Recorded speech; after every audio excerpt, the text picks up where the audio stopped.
Tidak ada rencanamu yang gagal. Aku tahu bahwa engkau sanggup melakukan segala sesuatu dan tidak ada rencanamu yang gagal. Ayub 42 ayat 2. Sahabat Iktus, ketika Tuhan mengizinkan kita berada dalam keadaan yang sulit, kita cenderung mempersalahkan Tuhan. Ada banyak pertanyaan di benak kita yang kita tujukan kepadanya. Di mana engkau?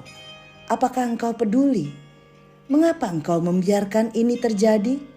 Sampai kapan ya Tuhan? Kisah Ayub menolong kita untuk memandang segala sesuatu yang terjadi dalam hidup kita dari sudut pandang Allah, bahwa Ia memiliki rencana indah dalam setiap keadaan yang diizinkannya untuk kita lalui. Rencana Tuhan tidak pernah gagal. Yang luar biasa adalah pengakuan Ayub disampaikan sebelum ia mengalami pemulihan dari Tuhan. Itu berarti bahwa pengakuannya merupakan respons terhadap perkataan Tuhan di pasal 38-41.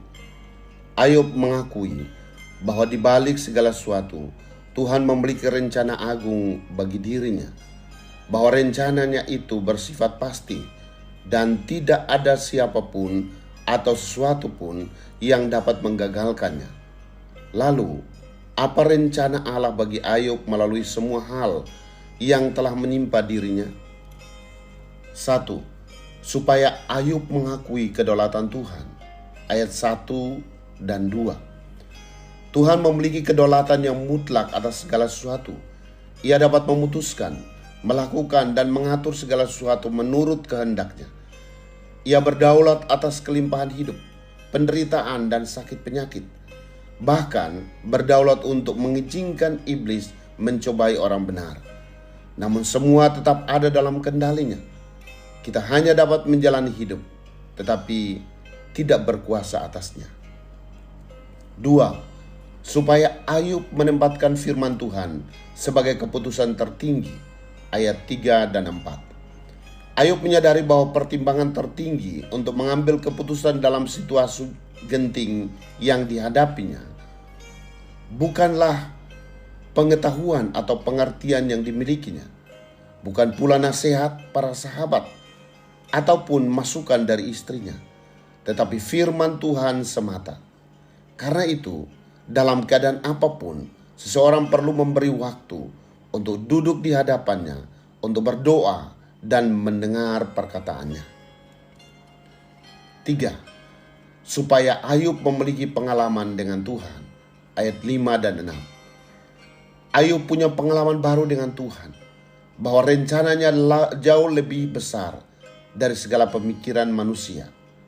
Sahabat Ayub menuduhnya telah berdosa kepada Tuhan, sehingga ia mengalami penderitaan. Padahal Ayub sedang dilatih Tuhan untuk berpikir di luar kotak, out of the box. Ia sedang membawa Ayub pada pengalaman personal dengannya. Hanya dari kata orang saja, aku mendengar tentang engkau, tetapi sekarang mataku sendiri memandang engkau. Biarlah kita tidak hanya tahu doktrin tentang Allah, namun seharusnya kita mengalami Dia secara nyata dalam hidup kita.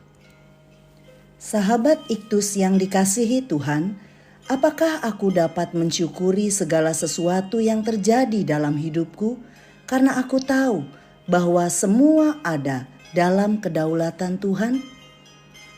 Sudahkah duduk di hadapannya untuk berdoa dan mendengar firman-Nya menjadi solusi terbaikku dalam menyelesaikan persoalan hidup? Sungguhkah aku tidak hanya sekedar tahu tentang Tuhan, tetapi aku telah memiliki pengalaman personal dengannya? Tuhan Yesus, Engkaulah yang berdaulat atas segala sesuatu yang terjadi dalam hidupku. Aku hanya bisa hidup, namun aku tidak berkuasa atasnya. Tolong aku agar menempatkan-Mu lebih tinggi dari semua pertimbangan yang lain, karena hanya Engkaulah yang menjadi solusi hidupku. Aku ingin agar aku tidak hanya sekedar tahu tentang-Mu, tapi bawalah aku memiliki pengalaman yang mendalam dengan-Mu setiap hari. terima kasih Tuhan, bahkan untuk penderitaan yang aku alami saat ini. Amin.